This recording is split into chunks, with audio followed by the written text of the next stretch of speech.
Alright guys and gals, I've called this meeting today to talk about our business and many others like it.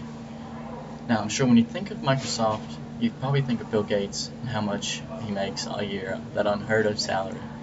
He's basically built a mini empire, and this empire didn't just rise out of the ground. No, it didn't.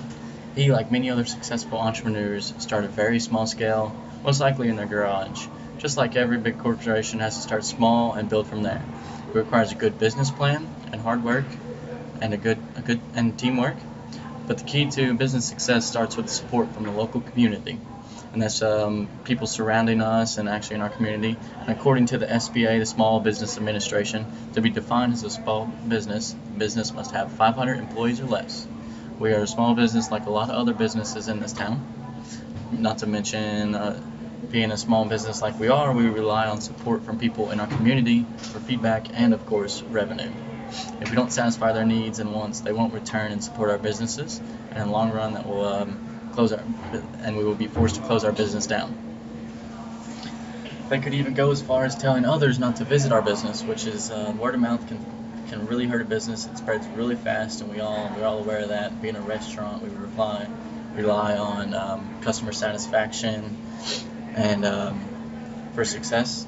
And supporting local small business has a tremendous trickle-down effect on the whole community in various ways.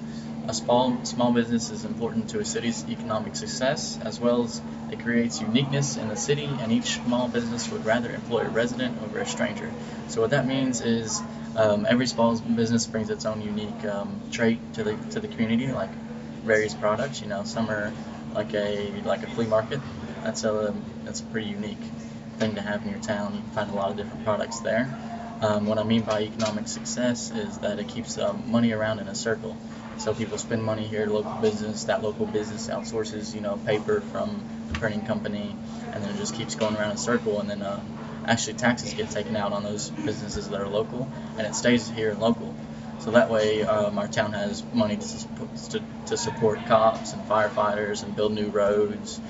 And lastly, what I'm talking about employment is that the small businesses offer a lot of unique jobs that others might not be qualified to do, and they would really look to employ people that are local, that have a care and a love for their community and really want to be involved in their community. And we all know that small businesses rely on customer service because we stress that all the time. Always make sure the customer is happy, do whatever it takes to make them happy. And in the article by Stacy Mitchell, member of the Institute for Local Self-Reliance, compared to chain stores, locally owned businesses recycle a much larger share of revenue back into the community. So this is what I was saying about recycling, the big circle of money and talent and labor.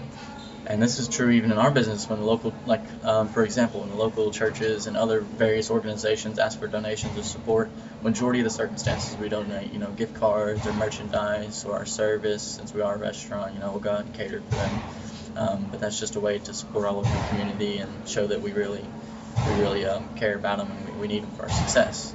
And so today, I ask that we expand our local support outside these four walls. I don't want just our business to support locally. I want each and every one of you to think before you buy at a big box store or commercial name, and try and support locally whenever possible. And because being involved in the community will actually increase your ego in the long run, and it'll keep our neighbors around here employed and operating. Our city will have the money it needs to forego like various beautification projects like building a new park or a dog walking center, and it's a never-ending circle when it comes to local business. So like I said earlier, it just keeps going around in the circle, and most of the time local owners will realize that they need to support locally too. So I'm just trying to stress that upon you all, and we all rely on each other here in our local community. Since we are a small town, and our customer base is very important to us. And so, as we all know, every business owner has that dream to be in the Fortune 500, but it really requires a community to take the business to the Fortune 500. And in our modern day, a business can succeed or fail overnight, but if there are locals that support the business often, regulars as we call them, then the business will be successful in the long run. So I hope you take what I said to heart, and I hope you go out there and really prove to me that we can support our local business and keep businesses like us intact and hopefully one day, we all can grow to be that big corporation we all dream to be, and maybe we'll still give back to the community and everything like that. So let's go out and let's do this, guys. Thank you.